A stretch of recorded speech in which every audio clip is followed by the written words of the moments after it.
Hi, it's Bill from the Home Premier team bringing you the July market update for the Lehigh Valley. So did the past month bring us any freedom in the market? Well, not quite, but we did see some improvement. The numbers of new listings in July decreased, but only by 0.5% from 1,095 homes to 1,089 homes. Pending sales and closed sales also hit a bit of a decrease. The number of pending sales in July 2020 was 986 homes. This was a 9% decrease, bringing us to 987 homes. Additionally, there was a 4.7% decrease in closed sales from July 2020 at 920 homes to July of this year at 877 homes.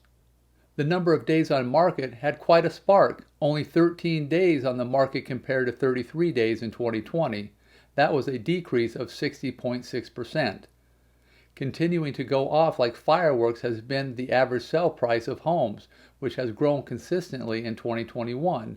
This July, the average was $311,750, a 17.7% increase from $264,950 in 2020. Two stats that didn't shine so bright were the number of available homes and the month's supply of homes. In July 2020, the number of available homes was 1,092.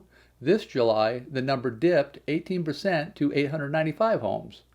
The month's inventory for this year was 1.2 months, which was a 29.4% drop from that of July 2020, which was 1.7 months. July had some highs and lows. It will be interesting to see how it pans out over the coming months. What do you predict? Let us know in the comments.